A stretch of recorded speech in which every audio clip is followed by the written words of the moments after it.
예, 반갑습니다. 오늘부터 시작해서 다음 주까지 저와 함께 복음서, 특별히 이제 공관복음이라고 하는 마태, 마가, 누가 복음에 대해서 함께 배우게 될 거예요. 여러분이 마태복음을 읽어오는 걸 아마 과제로 제가 내신 걸로 알고 있고요. 자, 마태복음 읽어보시니까 어떻습니까? 은혜롭죠. 특별히 지금 이제 사순절 기간을 저희가 보내고 있는데 아직 고난주간이 다가오지 않아서 그렇게 크게 안 와닿을 수도 있겠지만 이 복음 사순절 기간 가운데 우리가 복음서를 또한 공부하는 것이 또 얼마나 큰 특권인지 모르겠습니다.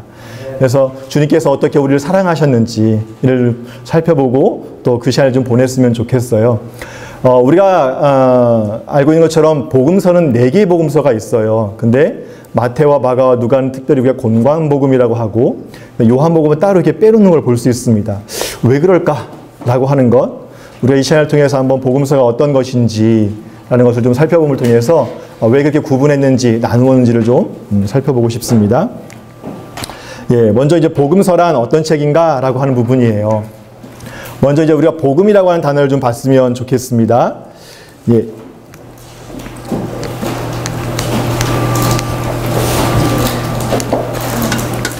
자, 복음이라고 하는 것은 우리 헬라어로 보게 되면 유앙겔리온이라고 하는 거예요. 뭐 소위 말하면 굿 뉴스, 다시 말하면 좋은 소식이라고 이야기할 수 있겠죠. 근데 이게 원래 일반적으로 헬라 시대 가운데, 특별히 이제 로마 시대 가운데 사용될 때는 어떤 거였냐면 그냥 고대 그리스 시대에서는 기쁜 소식을 전달하는 자에게 주어지는 어떤 대가나 보상을 유앙겔리온이라고 사용되었습니다. 근데 이것이 로마 시대에 오면서 특별히 황제의 포고령과 관련되어져서 황제가 태어나거나 아니면 황제가 좋은 소식, 그래서 로마 군대가 승리했습니다라는 승주가 알릴 때 유앙겔리온 하면서 외치면서 황제가 포고령을 내려요. 우리가 승리했다. 아니면 오늘은 황제의 탄신일입니다. 그래서 황제가 여러분의 기분 좋게 빵을 쏠 거예요. 로마 시민에게. 뭐 이렇게 하면 와 하는 것처럼. 예, 이런 게 이제 로마 제국 안에서는 우리가 기쁜 소식, 황제의 특별히 어떤 소식이라든지 또는 승전보를 알릴 때 사용되어지는 단어가 유앙겔리온입니다. 근데 이 단어를 기독교인들이 그대로 차용하여서 초기 기독교인들은 뭘까요? 예수 그리스도가 우리의 구원자이시고 우리의 대속자로 이 땅에 오셨고 그분이 부활하셨고 승천하셨고 다시 오실 것이다. 그래서 이분이 이 땅에 오셔서 우리의 모든 것들을 대속하시고 만왕의 왕으로서 이 모든 것을 승리하셨다라는 것들을 전하는 그 예수 그리스도의 탄생과 예수 그리스도의 구속 그 모든 내용, 그래서 한마디로 말하면 그것이 복음이다라고 이야기합니다. 그러니까 복음의 주체는 결국 예수 그리스도다라고 이야기할 수 있겠죠. 자, 이렇게 보시면 좋을 것 같아요. 그러면 마가복음에 보게 되어지면 예수 그리스도 복음의 시작이다라는 표현을 써요. 그래서 하나님이 통치하시는 새 시대가 도래하였습니다. 이 새 시대는 예수 그리스도가 왕이 되어주시고 그분이 통치하시고 다스리는 나라입니다. 라고 하는 요 내용이 들어가 있는 것이 이제 복음이 되겠죠. 이 거의 주체는 예수 그리스도시다. 그분이 어떤 일을 하시느냐? 우리가 흔히 얘기하는 구속사역. 우리의 모든 죄를 대속하시고 우리를 하나님의 백성으로 정결하게 의롭게 만들어 주셨다라고 하는 것이죠. 그래서 복음이란 예수를 통해서 이 땅에 가져온 하나님의 나라, 그리고 우리가 그 하나님의 나라의 백성이 되어지는 것. 누구를 통해서? 은혜로 우리의 믿음을 통해서 하나님 나라의 백성의 자녀가 되어진 것이 바로 복음이다라고 하는 것입니다.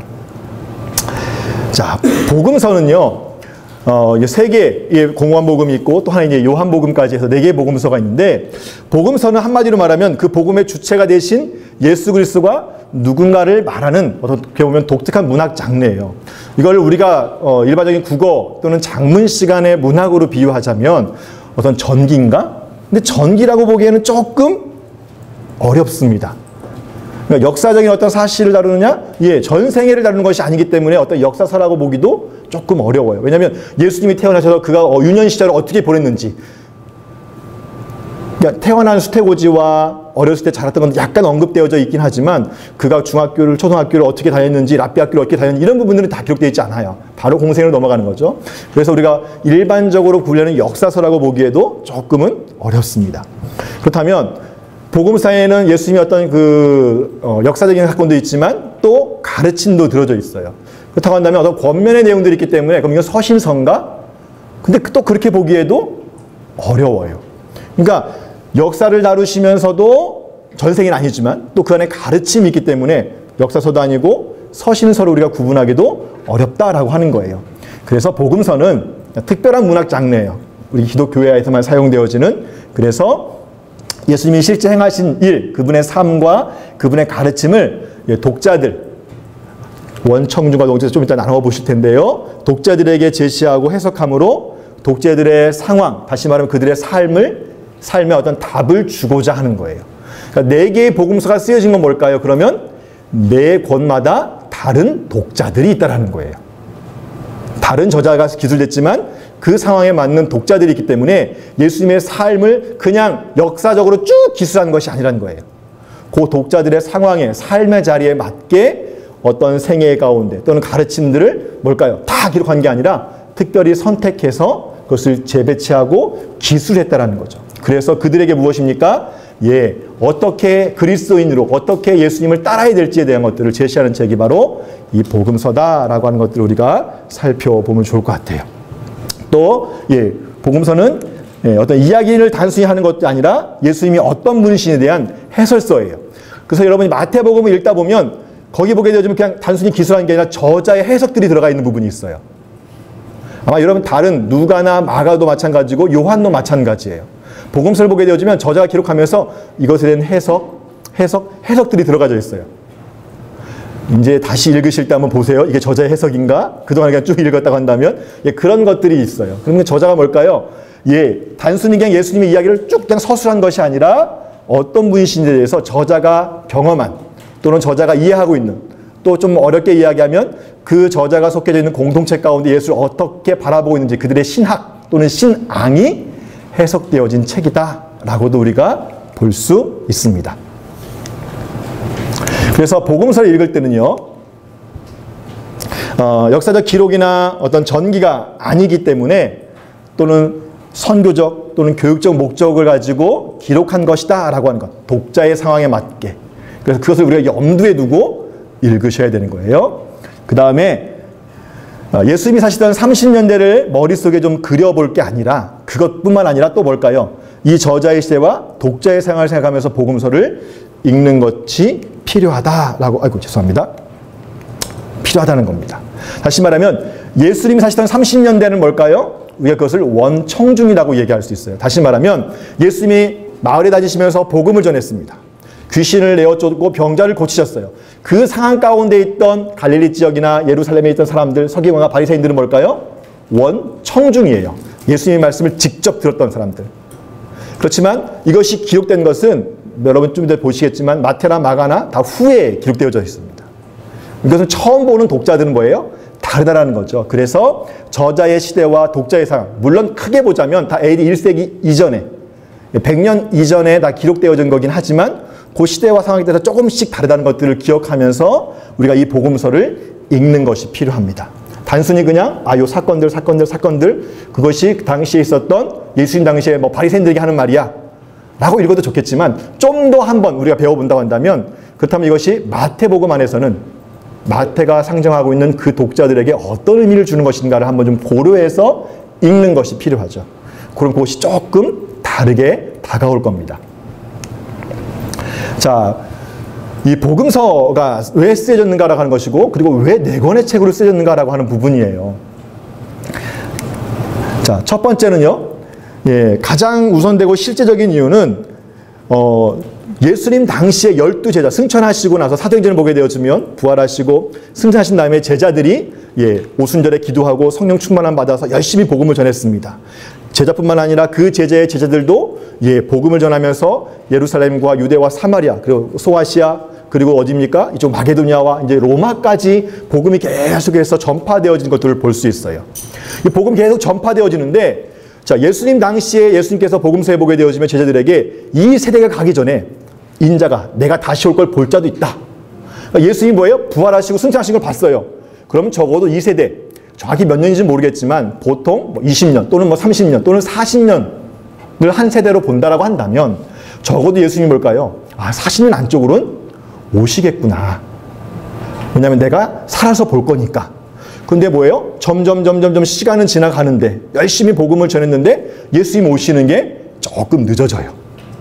그러면서 어떤 일이 있냐면 1차 목격자들, 다시 말하면 예수님의 12제자들이 될 수 있겠죠. 또 그와 함께 했던 70명의 제자들, 그 다음에 그 문, 이런 제자들이 무엇입니까? AD 43년에 야고보의 순교로 인해서 계속해서 무엇입니까? 순교를 당하면서 교회를 떠나기 시작하는 거. 그러니까 예수님에 대해서 그 전까지는 베드로가 나와서 예수님이 이렇게 말씀하셨어 하면 뭐예요? 더 이상 할 말이 없어요. 왜? 예수님한테 직접 들은 수제자가 얘기했으니까. 또 주의 형제 야고보가 예루살렘 교회 수장으로서 나와서 우리 형님이 이런 말씀하셨어 라고 얘기한다면 누가 거기에 토를 달겠습니까? 그리고 잘못된 복음을 전하는 사람들이 있으면 야 그거 잘못된 거야 라고 직접 이 12제자들이 와서 이야기를 하면 그것도 다 이렇게 상황되어졌는데 그들이 하나둘 떠나기 시작했다라고 하는 것이죠. 그래서 복음서에 대한 기록이 필요했다라고 하는 것이고, 두 번째는 뭐냐면 복음 전도의 이유 때문입니다. 각 사람이 떠나면서 복음을 전할 수 있지만 일차적인 제자도 있고 그 또 제자의 제자들이 있고 또 그와 함께 했던 무리들 가운데도 열심히 또 사명을 받고 복음을 전하는 사람들이 있었기 때문에 그들에게 예수님이 누구인지에 대한 것들을 명확히 하기 위해서 복음 전도의 이유로 이것들이 예수님이 누구인지에 대한 기록이 필요한 거죠. 특별히 누가복음 같은 경우에는 그 처음 듣는 수신자가, 그러니까 원독자가 누구냐면 데오빌로라고 하는 사람이에요. 개인일 수도 있고 공동체일 수도 있습니다. 그렇지만 데오빌로라고 하는 로마의 이름을 쓰고 총독, 각하라는 호칭을 쓰는 걸 통해서 봤을 때 아마 로마의 관료이거나 귀족에 속한 그룹이거나 개인일 수 있겠죠. 그러니까 이방인에게 예수님이 누구인지 설명하는 책이 바로 누가복음이라 볼 수 있을 것 같아요. 이런 복음 전도의 목적으로 또 교회가 어떻게 힘을 얻어야 될지에 대한 목적으로 이 책이 기록되어졌다라고 하는 것이에요. 그 다음엔 교육적인 목적입니다. 당연한 거죠. 목회적인 거예요. 그러니까 예수를 따르면서 교회가 점점 초대교회가 부흥하고 성장하는 것을 우리가 사도행전을 통해서 볼 수 있어요. 복음을 전했더니 핍박이 있었지만 성령의 역사심을 통해서 가정교회로 모이기 시작하고 수많은 사람들이 이 교회 공동체 안으로 들어오기 시작했어요.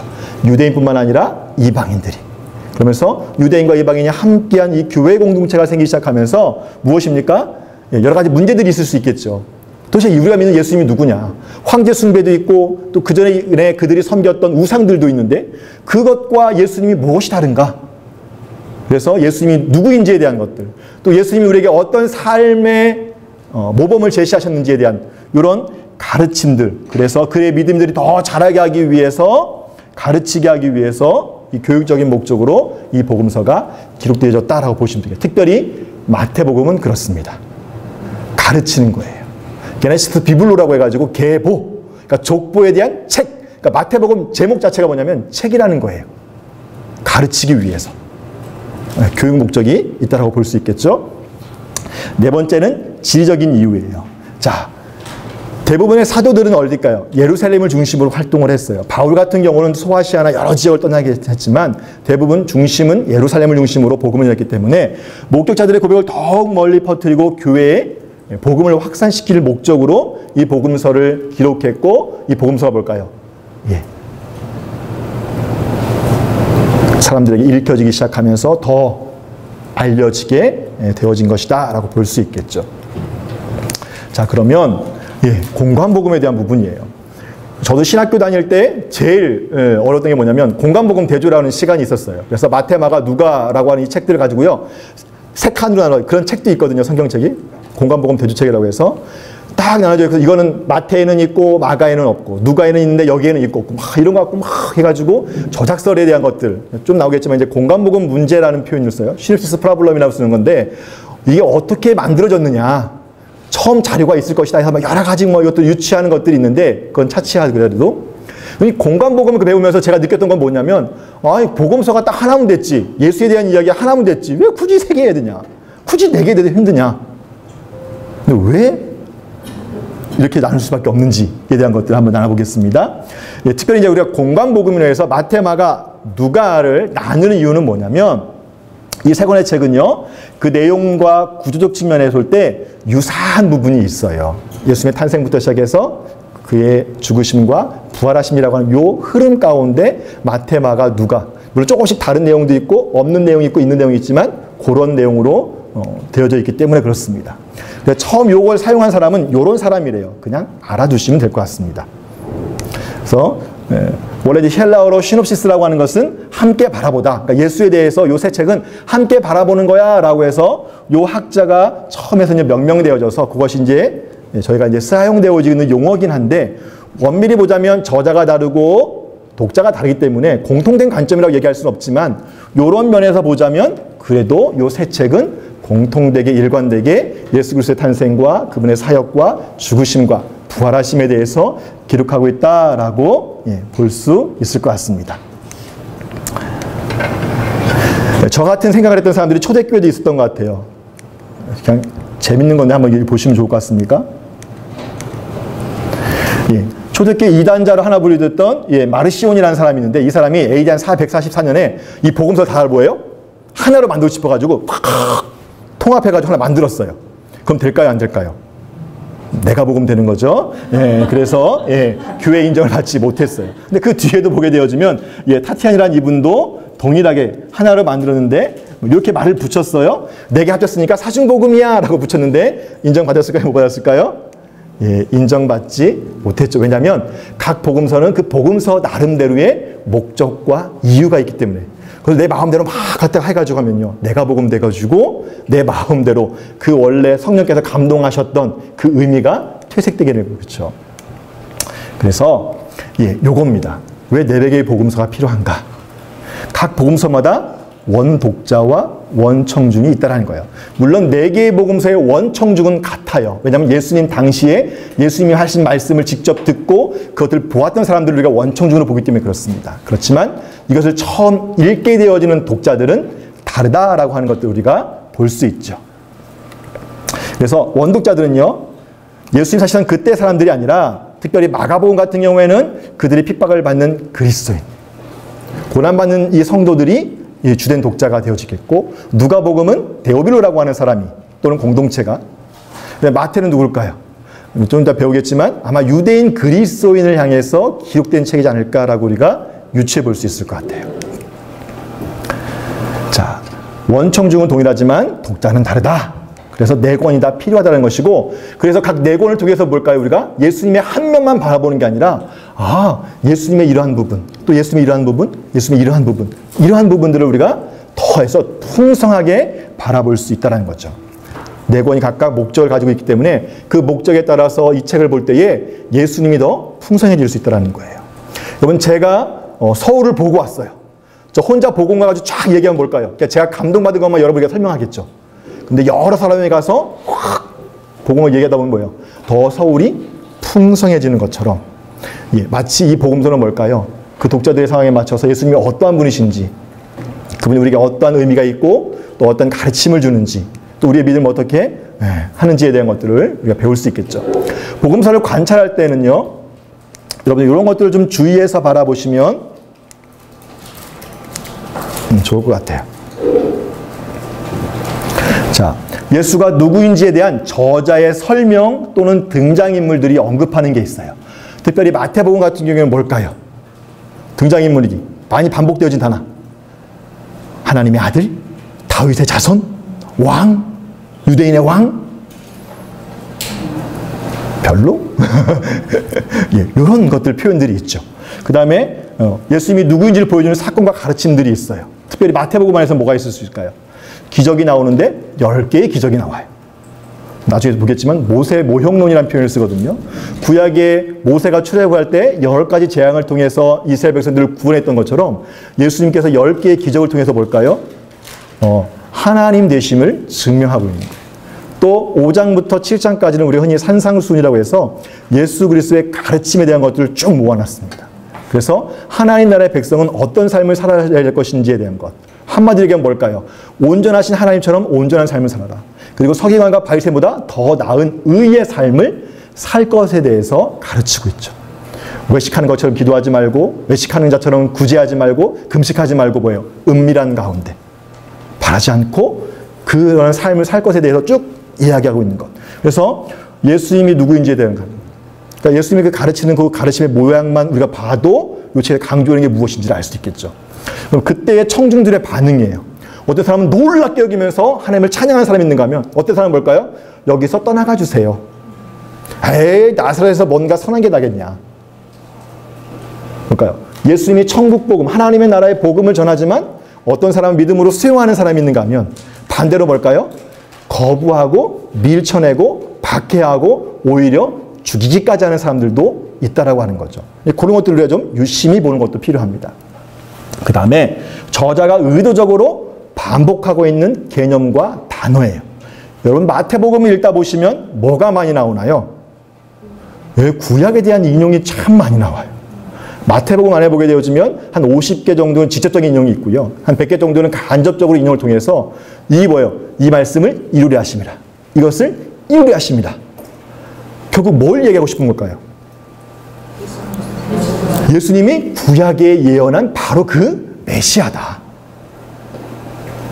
이게 이방인한테는 중요하지 않지만 유대인한테는 중요한 거거든요. 그러니까 원독자가 유대인 그리스도인 가능성이 더 높아지겠죠. 반복적으로 이야기하는 때와 장소예요. 갈릴리 지역에서 주로 활동을 많이 하신다. 이런 것도 우리가 좀 유심히 바라볼 수 있겠고요. 사건과 알려진 중간에 개입을 통한 저자의 나레이션들이 있어요. 이것은 뭐다. 마가복음이나 또 누가복음 보게 되어지면 그런 설명들이 조금씩 나와 있어요. 그런 것들 통해서 뭘까요? 여기서 전하고자 하는 내용이 무엇인지를 우리가 더 살펴볼 수 있겠죠. 그 다음에 구약의 인용과 암시를 통해서 예수님이 어떤 분인지를 우리가 살펴볼 수 있겠다라고 하는 거예요. 그래서 여러분이 마태복음을 읽으시면서 발견한 것들도 이 안에 있겠지만 한번 읽어보시면서 이런 것들을 유념해서 보이는 대로 한번 이렇게 체크를 한번 해보시면 좋을 것 같아요. 이거 이렇게 했구나, 이렇게 했구나 라고 하신 다음에 기회가 되어지면 마태복음과 마가복음과 누가복음을 한번 이렇게 비교해보면 더 좋겠죠. 나중에 기회가 되어지면, 지금 하라는 얘기는 아니고요. 부담 갖지 마세요. 자, 그러면 마태복음 볼게요. 복음서 안에 어떤 저자에 대한 언급은 없습니다. 그렇지만 마태복음의 어떤 특징들을 보게 되어지면, 아까 구약에 대한 인용이 많다든지 이런 것들 살펴보게 되어지면 저자는 유대인 가능성이 높습니다. 그리고 예수님이 누구인가를 가르치고 있어요. 그렇다면 그리스도인이고 유대인임에서 그리스도인 사람일 가능성이 높겠죠. 특별히 이 본문 안에 보게 되어지면 12제자 명단 중에서 마태복음에서만 세리마태라고 자세히 설명하고 있는 걸 볼 수 있습니다. 타복음서에 비교해서 세리의 어떤 부정한 면을 마태복음 안에서 좀 더 이렇게 강조해서 보여주고 있는 거죠. 마치 자기가 아닌 것처럼. 그리고 세리와 같이 여기더라. 그 다음에 돈에 대한 언급들이 굉장히 많이 나와요. 고드란트라든지 세겔이라는 단어, 이런 것들은 유대인에서 이 돈에 하는 이런 것들을 볼 수 있겠죠. 달란트, 그 다음에 무자비한 종과 어떤 비유 안에서도 돈에 대한 걸 통해서 비유를 좀 많이 하고 있다. 그럼 저자는 어디 돈과 관련된 것이 아닌가라고 우리가 또 유추해 볼 수 있겠지만 정확하지는 않죠. 그래서 우리가 1차적으로 이 본문 안에서는 이 저자를 찾아보기 쉽지 않아요. 그렇지만 그냥 외적 증거 전승에 의하면 이렇게 교부들이나 이런 전승에 의하면 마태가 기록했다라고 하는 초대교부들의 전승들이 있어요. 우리가 이것을 좀 존중하고 받아들여서 저자는 이런 증거로 볼 때 마태일 가능성이 높겠다. 그래서 마태의 복음, 그래서 마태복음으로 우리에게 전해지고 있다라고 보시면 좋겠습니다. 그럼 언제 기록되었는가라고 하는 부분이에요. 마태복음의 연대는 다양한 설들이 있어서 딱히 어느 지역이라고 한정할 수는 없겠지만 한번 좀 살펴보도록 하겠습니다. 기본적으로 우리가 받아들인 건 뭐냐면 마태복음이 가장 먼저 기록되어진 책이다라고 하는 어떤 전승들이 있어요. 몇몇 교부들에 의하면. 그것들이 전통적으로 받아들여서 마태복음이 제일 먼저 기록된 책으로 우리가 여겨져 왔어요.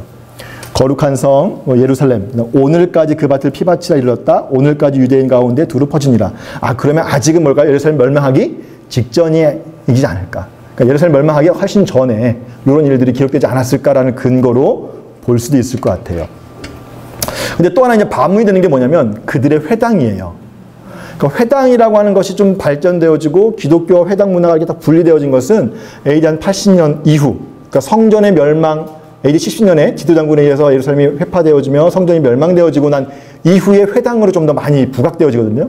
물론 그 전에 디아스포라에 의해서 회당 문화가 쭉 있긴 했지만, 그들의 회당이라고 하면서 교회와 회당을 딱 구분짓는 것은 조금 더 후대에 가까운 것으로도 볼 수 있을 것 같습니다. 그리고 교회라고 하는 명칭이 마태복음 안에서만 딱 2번 사용되어져요. 다른 복음서에서는 교회라는 명칭이 사용되지 않는데, 그렇다고 한다면 교회와 회당이 구분되어진 때, 그럼 앞쪽이라고 보기보다는 또 뒤쪽으로도 볼 수 있는 그런 여지도 있다라고 하는 거죠. 그 다음에 맨 마지막에 보게 되어지면 아버지와 아들과 성령의 이름으로 라고 하는 부분이에요. 우린 익숙해요. 삼위일체. 그렇지만 초대교회 당시에는 예수님이나 그러니까 성부, 성자, 성령 이 삼위일체에 대한 것들이 좀 모호하던 때였어요. 이 삼위일체는 조금 뒤에 에 대한 한 100여 년, 20년 요또 어간에 의해서 그때 것이 저희 정식 교리로 체결되어지거든요. 근데 그 전에 이것들이 이미 사용되었던 것은 전기라기보다는 후기 쪽에 좀 가깝지 않을까라고 유추해 볼 수도 있을 것 같습니다. 그 다음에 본문 안에 보게 되어지면 반유대적인 경향들이 나와요. 독사의 자식들 하면서 쫙 하면 뭔가 뭘까요?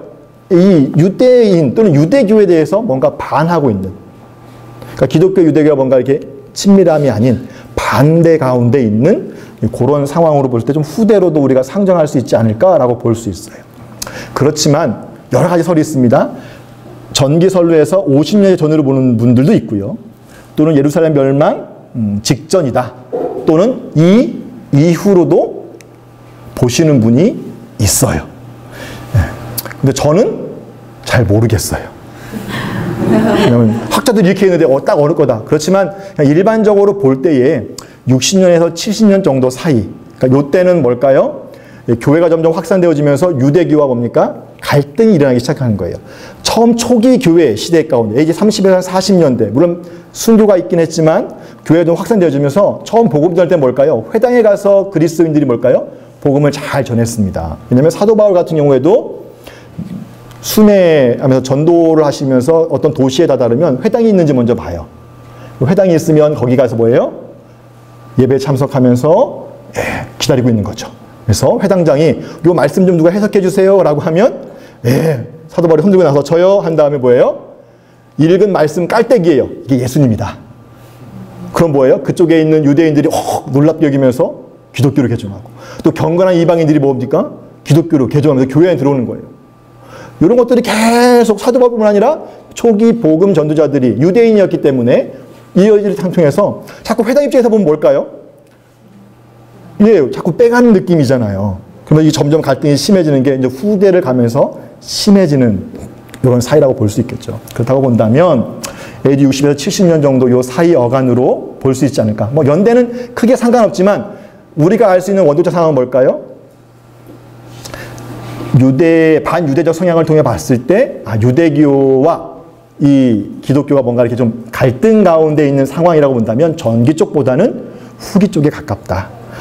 또 이제 어떤 면에서 보자면 70년 이후, 70년을 보는 이유는 뭐냐면 성전 파괴예요. 그러니까 성전 파괴 이후로 유대인들이 무엇 중심으로 모였냐면 회당 중심으로 모였어요. 그렇게 보는 견해도 있기 때문에 이 어간으로 보셔도 좋을 것 같습니다.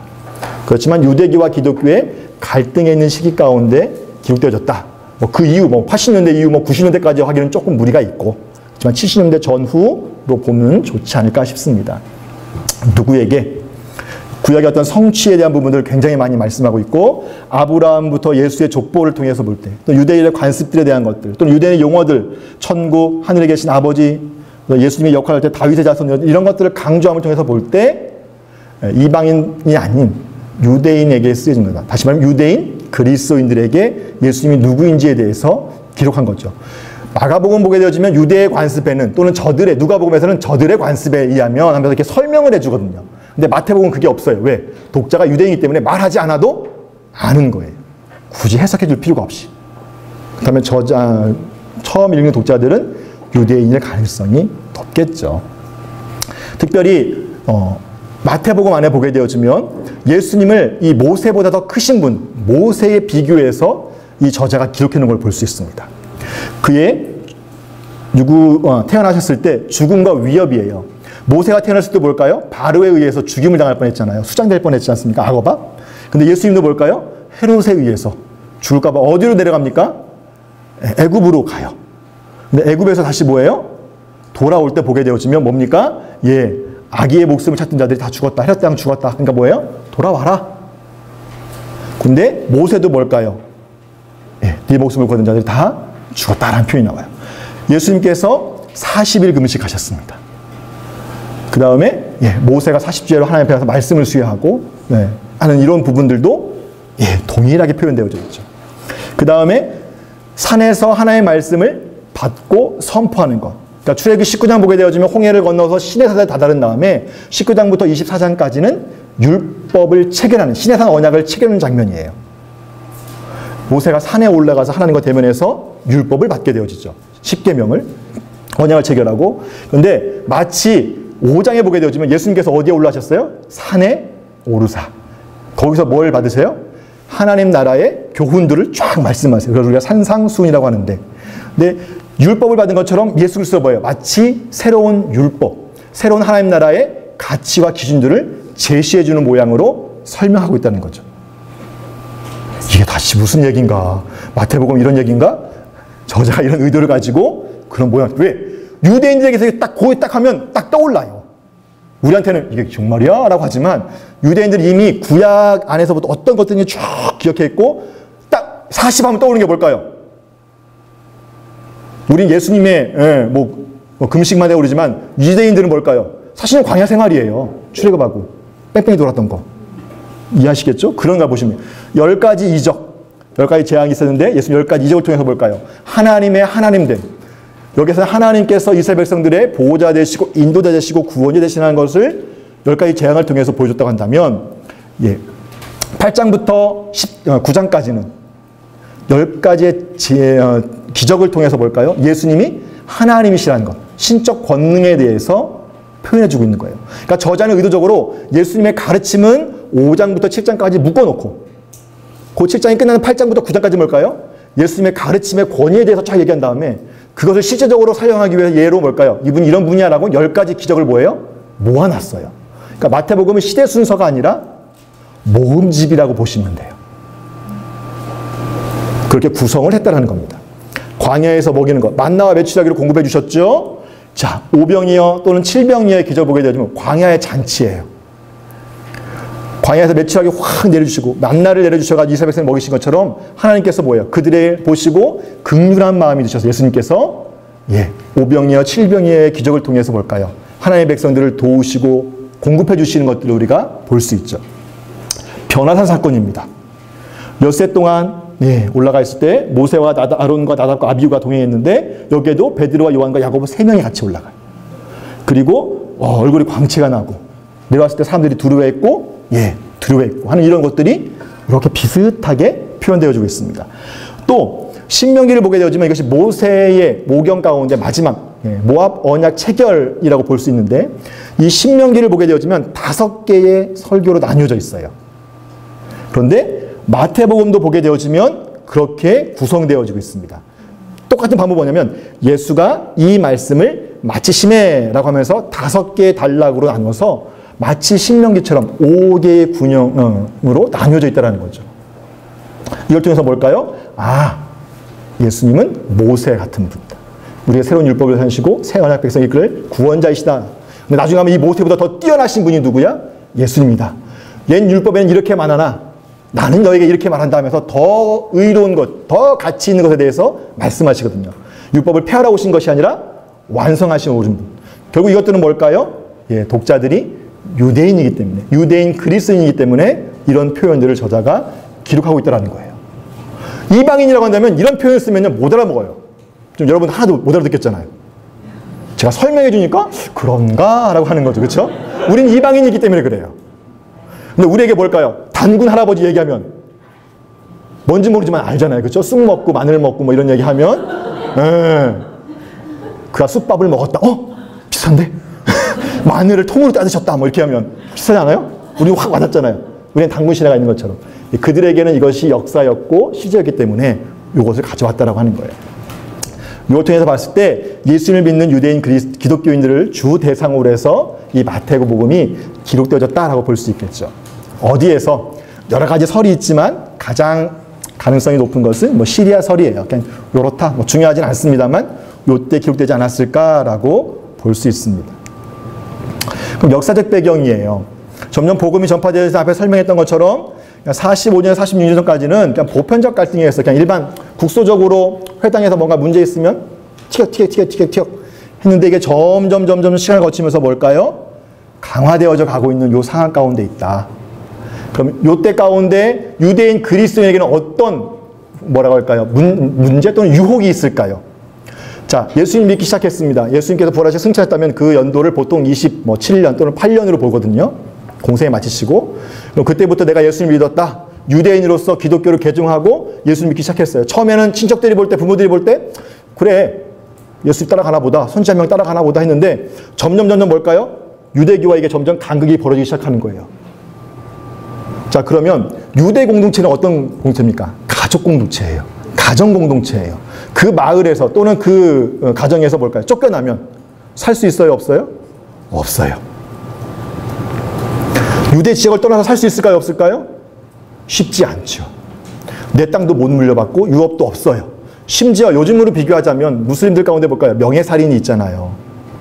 그렇죠? 다른 종교를 개종하면 부모가 그 자녀를 죽일 수 있어요. 친족이 죽일 수 있어요. 이게 명예살인. 이 당시에 유대교도 뭘까요? 그런 일들이 자행됐죠. 좀 후대 가면 그런 일들이 있죠. 그러니까 기독교를 이단 취급했기 때문에 그렇습니다. 자, 그러다 보면 뭘까요? 유대 처음에는 그 예수님이 얼마 안 있으면 오실 거야 라고 하면서 기대감 가운데 있는데 점점 예수님은 더디오시고 박해는 점점 심해지고 유대교와 갈등은 심해져요. 유대교는 그냥 종교적 갈등일 수 있겠지만 또 하나 뭘까요? 내 민족과 가족과의 갈등이 될 수 있는 거예요. 이제 뒤에 보게 되어지면 내가 평화 전하러 온 게 아니라 뭐야? 검을 전하러 왔다. 싸울 거고 다닐 거다. 이게 뭐냐면 원독자 상황인 거예요. 부모가 너 다시 빨리 안 돌아와? 그럼 너 끝이야. 단순히 끝이 아니라 뭘까요? 모든 관계의 단절이에요. 재정적으로, 관계적으로, 영적으로 다 우리가 출교라고 이야기할 수 있겠죠. 그런 위협 가운데 뭘까요? 예수님 안 오시는데 좀 더 힘들어. 처음 우리 사도행전 볼 때는 뭐예요? 아름다운 모습이 있죠. 자기 소유를 다 팔아서 사도들 발 앞에 내놓으니까 함께 물건을 통용하면서 샀단 말이에요. 근데 이것도 여러분 하루 이틀이지. 초창기에 이게 가능했어요. 왜? 이제 얼마 되지 않으면 주님 오실 거니까 뭐예요? 뭐 필요 있니? 그래서 쫙 시한부 종말론처럼 다 팔아 갖다 바쳤어. 함께 살았어요. 근데 주님 안 오시는 거예요. 5년 지나도 안 오시고 10년 지나도 20년 지나도 안 오시는 거예요.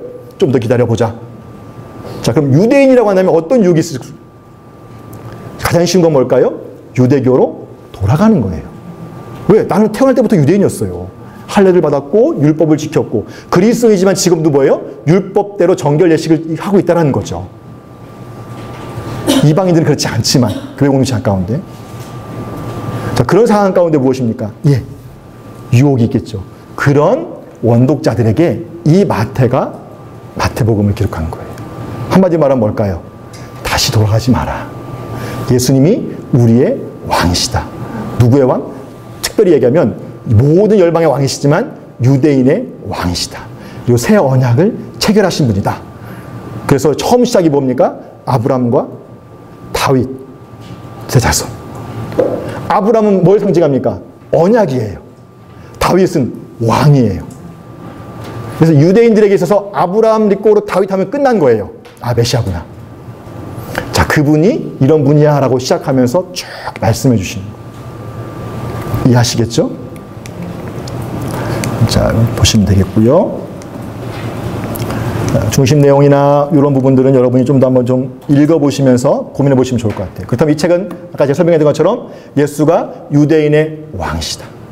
그분이 우리의 구원자이시고 메시아이다 라고 하는 것이고, 시즌 주된 이유는 뭘까요? 예수가 유대인의 왕이신 것을 알게 하기 위해서, 또 그분을 믿고 이 믿음에서 후퇴하지 않도록 하기 위해서, 이런 것들을 좀 우리가 첨가해서 볼 수 있겠죠. 예수님의 성품은 이 책 안에서 보여주는 것들을 보시면 좋을 것 같습니다. 자, 마태복음의 특징입니다. 여러분이 읽어보셔서 대략적으로 느끼면 알겠지만, 마태복음 뭐예요? 가르침이 많아요. 한마디로 뭐예요? 말이 겁나 많아요. 여러분 좀 졸리신 것 같아서. 주님의 말씀 너무 많으세요. 막 귀에 막 딱 찔릴 것 같아. 이야기는 짧고요. 가르침은 길어요. 이게 어디서 끝나는 거야? 막 계속. 5장 여러분부터 7장까지 읽으면서 여러분 은혜 받으셨어요? 물론 은혜 받는 말씀도 있죠. 근데 왜 이렇게 말씀이 길지? 사람들 배고프겠다. 왜냐면 내가 읽다가 막 숨차겠더라고요. 자, 가르침이 많다. 이야기는 짧고 가르침은 길다. 왜냐면 이 책 의미 자체가 뭘까요? 유대인 그리스도인들에게 예수님이 어떤 분이신지 가르치기 위해서, 설명하기 위해서 쓴 책이기 때문에 가르침이 길 수밖에 없어요. 산상수훈, 제자는 파송 말씀 전체예요. 한번 말씀하시면 끝이 없어요. 한 40절 이상 막. 천국 비유, 한 장 전체 막 쫙 얘기하시고. 18 제자 설교 막 이런 거. 종말 말씀 막 심판 막 이런 것도 막 드립다 얘기하시고. 그래서 뿐만 아니라 사건 중간중간마다 뭐예요? 예수님의 가르침들이 곳곳에 들어가 있는 것들을 우리가 살펴볼 수 있다는 거예요. 왜 이렇게 말이 많은가? 반면 여러분이 다음 주에 마가복음을 보실 텐데 마가복음은 다른 복음서에 비하면 짧아요. 다시 말하면 마가복음의 원독자들처럼 뭘까요? 긴박한 상황 가운데 있지 않다라는 거예요. 그러니까 길게 써서 뭘까요? 가르치고 그들을 교훈하기 위해서, 믿음을 저버리지 않게 하기 위해서, 예수님이 유대인의 왕이시고 우리의 메시아라는 뿐만 아니라 모든 열방의 왕이시라는 것을 알게 하기 위해서 이 책을 기술하고 있다라고 보시면 좋다라고 보시면 좋겠습니다. 그래서 특별히 가르칠 뿐만 아니라 28장 보게 되면 뭘까요?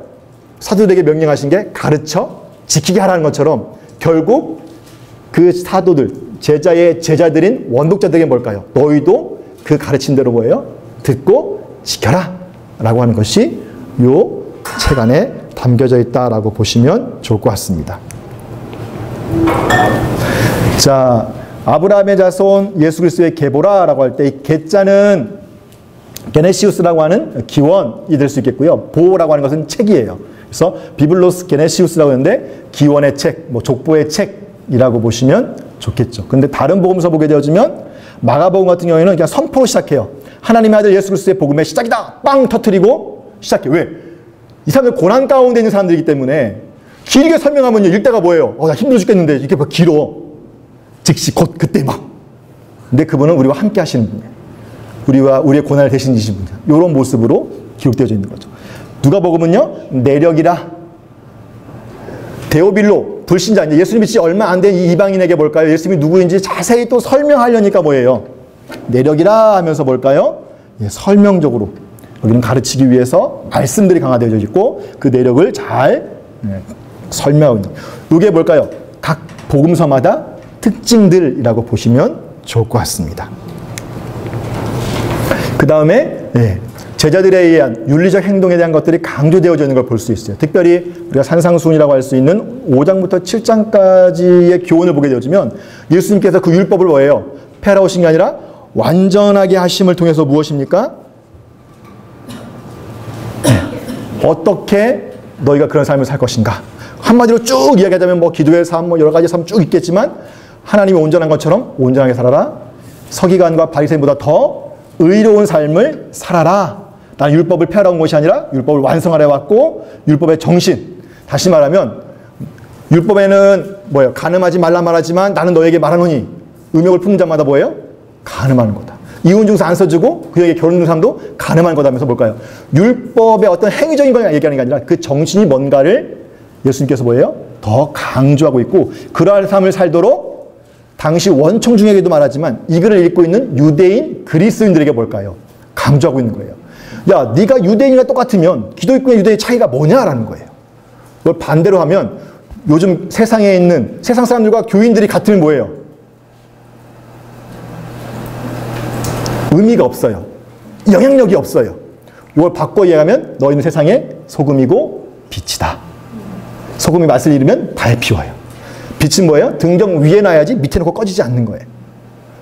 그게 뭘까요?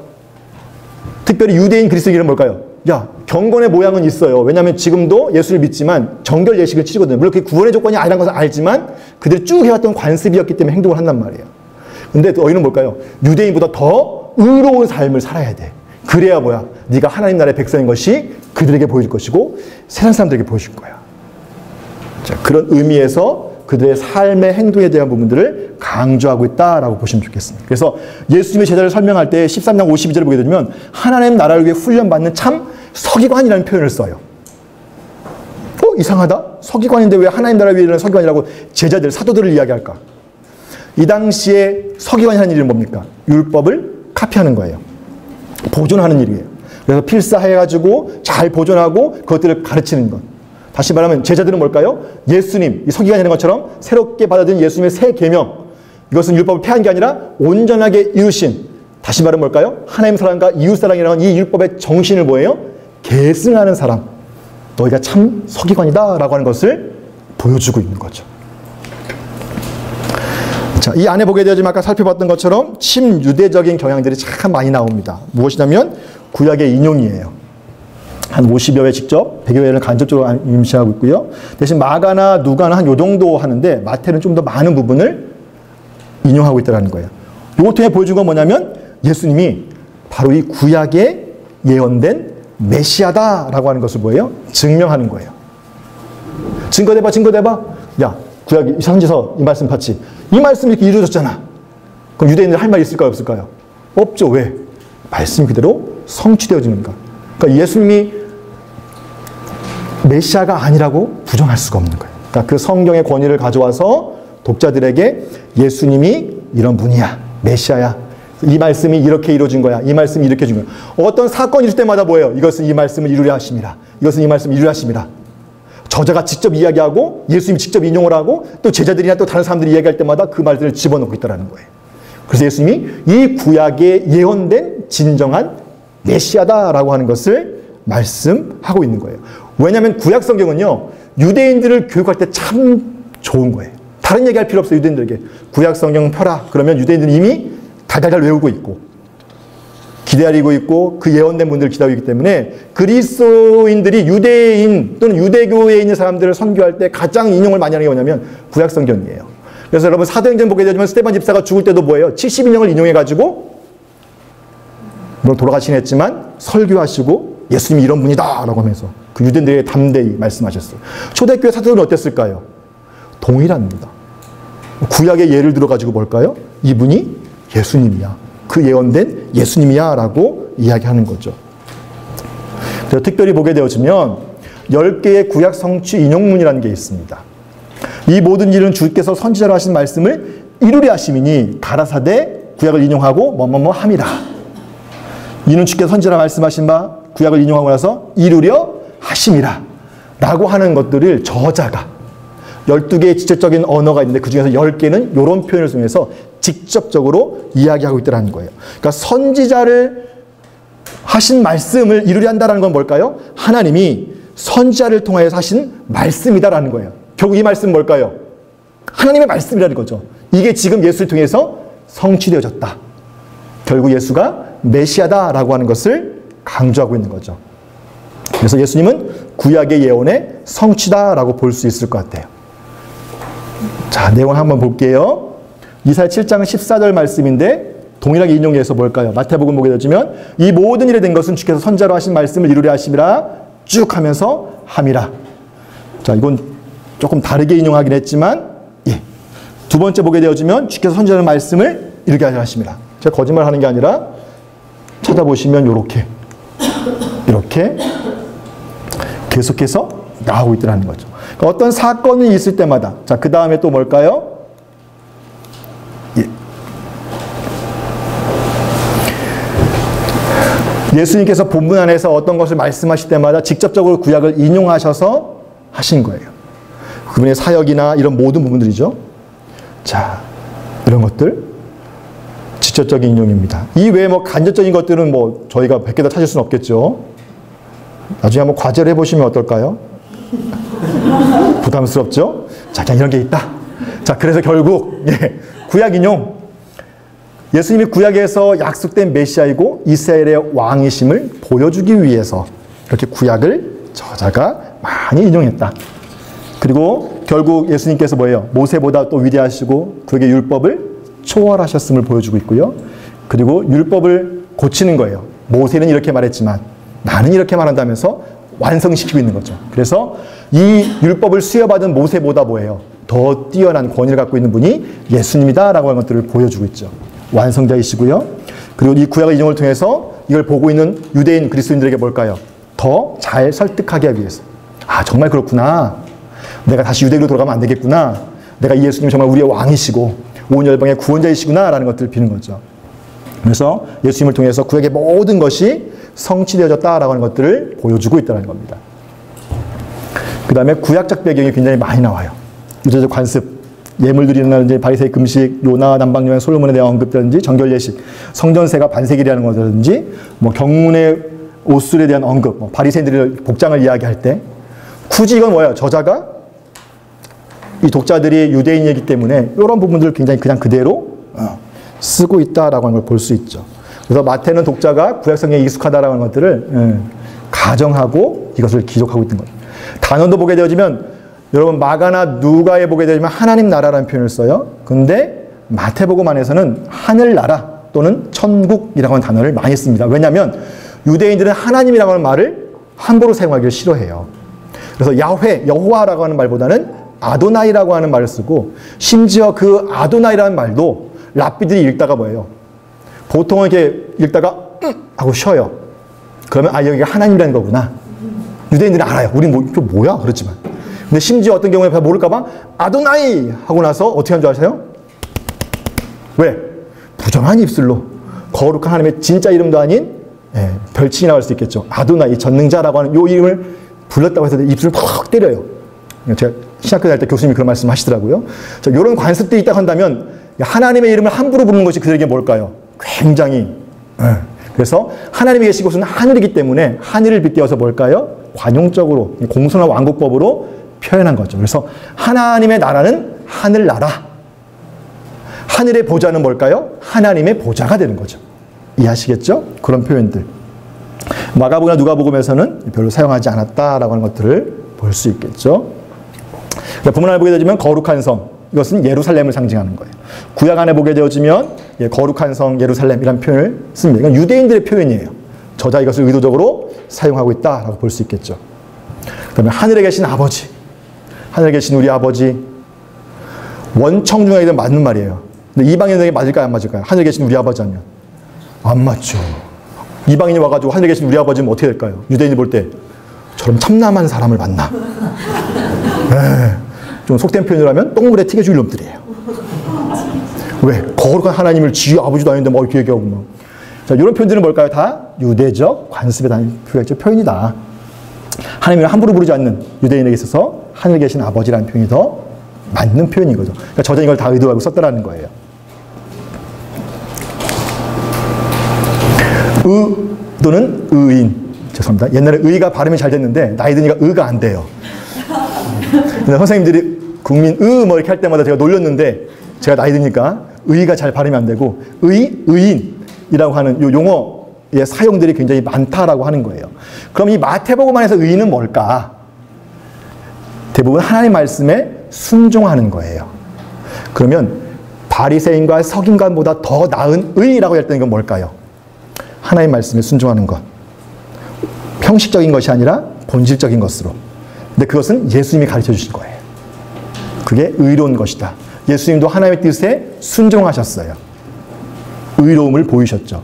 그러니까 하나님 나라의 백성, 하늘나라의 백성은 뭡니까? 이 의로운 삶을 살아야 된다라고 하는 걸 볼 수 있습니다. 우리가 좀 보시면 되겠고요. 의인이 아니라 죄인을 부르왔다는 이 말씀을 제외하고는 뭘까요?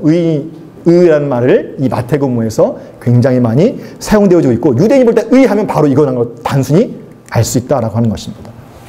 이런 표현들, 아브라함의 아들 오실이 임마누엘, 아브라함이 우리의 조상이다. 또는 다윗의 족보가 예수의 족보 가운데 다윗의 자손. 한 10번 정도 본문 안에 반복되어지고, 그 다음에 12보좌, 12지파, 이건 뭐야? 이스라엘 다 상징하는 거니까요. 14대, 14대, 14대, 여러분 그거 보면 일부러 끊고 있죠. 맞지 않는데 14대를 막 갖다 맞추고 있거든요. 게마트리아라고 하는 용법인데요. 숫자를 가지고 표현하는 거예요. 그래서 4, 6, 4. 그러니까 우리나라 기역, 니은, 디귿, 리을, 이 자음으로만 히브리어가 되어져 있기 때문에 모음은 뒤에 붙여진 것이고요.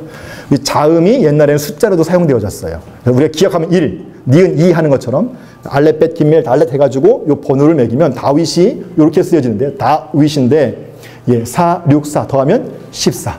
그러니까 이 숫자를 가지고도 뭘 강조하는 거예요? 우리는 왜 14대, 14대 끊었지? 정말 14대 맞나? 세보는데 하나 비는데? 왜 13대인데 14대라고 했지? 이거 잘못됐어. 가짜야. 이건 뭐예요? 이방인들의 관점이에요. 유대인들은 14대 하면 딱 떠오르는 게 뭘까요? 다윗. 계속 강조하는 거죠. 다윗. 뭐예요? 우리의 왕이다. 유대인의 왕. 다윗의 후손 오시는 분이 누구예요? 메시아밖에 없잖아요. 저자가 계속 그것을 강조하고 있다고 보시면 되겠습니다. 그래서 예수님의 정체성이 뭐냐? 유대인의 왕. 그래서 왕의 족보. 동방박사가 왔는데 예루살렘에 와가지고 뭘 얘기해? 헤롯 궁전에 가가지고 야, 유대인의 왕을 낳으시니가 어딨냐? 누가 얘기하고 있는 거예요? 이방인이. 동방박사는 누굽니까? 지금 우리가 그런 박사가 아니라 단지 언어로 보면 마고스라고 해가지고 점성을 주는, 그러니까 점쟁이가 아니에요. 이 사람들은 점뿐만 아니라 과학, 모든 것들을 관할하고 있고 당시 왕의 뭘까요? 뭐라고 할까요? 그 자문기관. 그래서 왕이 어떤 것들을 할 때 옆에서 큰 역할을 할 수 있는 영향력 있는 사람이에요. 뛰어난 이 현자들, 동방인의 박사들이 뭐예요? 별을 보고 왕으로 나실 분이 누군지 알고 찾아왔다라는 거예요. 그래서 보니까 헤롯 궁전에 들어간 거예요. 당연히 왕은 왕국일 줄 알고. 근데 그들의 고백으로 뭐냐면 유대인은 왕으로 나시니 야, 이방인도 이렇게 인정하는데 왜 원독자인 유대인 그리스도인 너희는 인정 못하냐?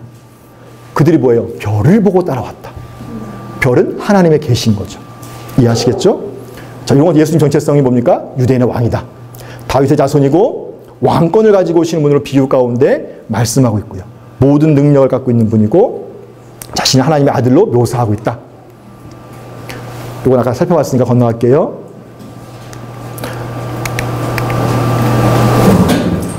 자, 이건 변화산 사건이에요. 자, 변화산 사건도 17장에 나오는데 보게 되어지면 모세랑 비슷하게 모세가 이렇게 딱 바뀐 것처럼 예수도 싹 바뀌게 되었지. 그래서 결국 뭘까요? 예수님이 이 모세와 같은 분, 오히려 그분보다 더 뛰어나신 분이다 라고 하는 것을 보여주고 있다. 그러면서 세례요한보다 큰 사람이 나다. 본인 입으로. 성령보다 큰 사람이 나다. 예수님 입으로. 요나보다 큰 사람이 나다. 솔로몬보다 큰 사람이 나다. 다윗보다 더 큰 사람. 모세보다 더 큰 사람. 이걸 쭉 통해서 뭘까요? 내가 메시아다라고 하는 것을 본문 안에서 예수님의 가르침과 선포를 통해서 말씀하고 있다는 거예요. 자, 그러면서 이 안에 보게 되어지면 반유대적 경향도 나와요. 유대인 그리스도인에게 쓰였지만 반유대적이라는 건 뭘까요? 반유대교라고 보시면 좋겠습니다. 유대에 있는 사람들, 바리새인과 사두개인들, 특별히 뭘까요? 그 전에 엄밀히 말하면 원청중 시대로 보자면 바리새파나 사두개인보다 더 힘 있는 사람 뭘까요? 제사장 그룹이에요. 물론 사두개파를 함께 하고 있기 때문에 공회회장당, 사도행전 회장도 제사장이었고, 물론 사두개파가 거의 제사장이긴 하지만 바리새인과 서기관들이 굉장히 많이 맞아요. 자, 후대로 오니까 뭘까요? 지금 현재 회당을 중심으로 잡고 있는 실권들은 누굴까요? 바리새인들이에요. 그러니까 그들에 대해서 무엇입니까? 이렇게 쭉 부정적으로 이야기하는 거예요. 짝짝짝짝짝짝 얘기하면서 하나님의 율법을 뭐예요? 임의로 해석해서 임의로 인도하는 사람들처럼 강력하게 그들을 비판하고 있고 그때 부정적인 모습들을 강조하고 있죠. 결국 이건 뭘까요? 유대교의 모습인 거예요. 원독자들이 돌아가려고 하는. 그 다음에 교회 사도들에 대한 강조가 나와요. 교회는 새로운 이스라엘의 모습이에요. 특별히 공간복음 가운데 아까 살펴봤던 것처럼 2번씩이나 교회라고 하는 단어를 사용합니다. 특별히 여기에 보게 되어지면 이스라엘에 대한 어떤 정죄선을 해요. 회개하지 않는다. 악하고 음란한 세대가 표적을 구하고 있고 악하고 음란한 세대, 폐역한 세대요. 화이트진을 외식하는 서기관과 바리새인들이 하면서 뭘까요? 굉장히 부정적인 이야기들을 계속 말씀하고 있죠. 이건 뭘 얘기하는 걸까요? 옛 이스라엘이 뭡니까? 이제는 그 능력이, 그 효력이 있다 없다? 없다. 그러니까 원래 하나님이 구약에 보게 되면 신의 산 언약을 통해서 이스라엘에게 주신 특권이 있어요. 그것은 뭐냐면 열방의 제사장 나라입니다. 그래서 그들을 통해서 하나님이 열방들이 하나님을 보고 돌아오도록 구원 계획이었는데 그들이 그 역할을 제대로 감당했어요? 못했어요? 못했죠. 그래서 일어난 사건이 뭐냐면 바벨론 포로예요. 본문에 나오지만 그 뒤에 돌아왔지만 정신 못 차리고 이 바벨론 포로로 끌려갈 때 하나님께서 예레미야를 통해서 뭘 말씀하셨죠? 새 언약을 예언하셨어요. 에스겔을 통해서 새 성전과 새 예배에 대한 환상을 보여주셨고 새 도성 여호와 삼마에 대한 것들을 말씀하셨어요. 그것들이 실체적으로 이루어진 것이 예수 그리스도의 초림과 이제 재림으로 이루어지는 사건 가운데 그래서 무엇입니까? 이들에 대한 이런 정죄선을 통해서 이스라엘의 정죄를 통해서 뭘까요? 이미 옛 이스라엘은 무엇입니까? 효력이 없다. 뭐가 준비되어졌다? 새 이스라엘이 준비되어졌다. 그게 누구냐? 교회다. 아브라함의 혈통적 자손이 아니라 영적 아브라함의 자손, 예수 그리스도를 구주로 고백하는 먼저는 유대인이고 다음은 이방이겠죠. 함께 그 일들이 있다라고 하는 것들을 우리가 볼 수 있습니다. 그 다음에 제자들과 예수의 관계를 굉장히 뭐예요? 아름답게 표현했어요. 예수의 친족들이 예수가 미쳤다고 생각한 부분들이요. 마태복음에는 뭘까요? 좀 빠져 있어요. 마가복음에는 그가 미쳤다. 좀 부정적으로 표현하고 있는데 그 다음에 제자들의 어떤 우둔함, 믿음이 없고 두려워한다라는 어떤 이런 내용들도 뭐예요? 마태복음에서는 생략돼서 예수님과 제자의 관계가 굉장히 좋아요. 왜? 스승과 제자는 뭐예요? 가르치는 관계고 이 관계가 뭘까요? 아름답게 표현되어져 있다는 거죠. 결국 이 제자에 의해서 또 가르침을 받는 사람 누굴까요? 원독자이기 때문에 이렇게 표현하고 있지 않나 싶습니다. 자, 마가복음 보게 되어지면 이 비유를 알지 못하신데 모든 비유를 알겠느냐? 좀 무시하는 듯한 예수님께서 말씀하시는데 언짢듯이 마태복음에서 그렇게 말씀하지 않으셔요. 또 그 떡 떼스던 일을 깨닫지 못하고 도리어 그 마음이 둔해졌음이라 하면서 뭐예요? 좀 책망하는 것처럼 얘기하는데 마태복음에서는 그냥 자연스럽게 오셔서 아무 일 없었던 듯이 기적을 행하시는 것. 무리를 걷는 베드로 모습도 뭐예요? 굉장히 멋있게 나오잖아요. 근데 마가복음 보게 되어지면 굉장히 막 하다가 이렇게 그런 모습이 표현된단 말이죠. 좀 이렇게 품위가 떨어지는 것. 근데 마태복음에서는 그렇게 표현하고 있지 않다. 이런 표현들이 굉장히 많아요. 베드로의 신앙 고백 외에 여기 보게 되어지면 사단아 내 뒤로 물러나라. 근데 마태복음에서는 그런 표현들이 없다라는 거죠. 분노했던 언급들도 빠져있는 걸 볼 수 있어요. 그러니까 예수님과 제자의 관계가 어떤지에 대해서 잘 설명해 주고 있는 거죠. 그리고 공동체에 대한 하나님의 함께 하심의 약속에 대한 표현들이 있어요. 특별히 마태복음은 임마누엘과 임마누엘로 끝을 맺습니다. 물론 그 중간에 두세 사람이 내 이름으로 모인 곳에 나도 그들 중에 있느니라. 어디가 그럴까요? 지금 고난 가운데 있는 원독자들이죠. 핍박 가운데 있는 원독자들에게 내가 너도 함께 있다. 임마누엘, 당신의 백성과 함께 하신 그분이 세상 끝날까지 내가 너와 함께 할 거다. 그래서 함께한다. 오늘 예배 때 읽었던 그 말씀이죠. 그것이 마태복음 전체를 싸고 있어요. 누가?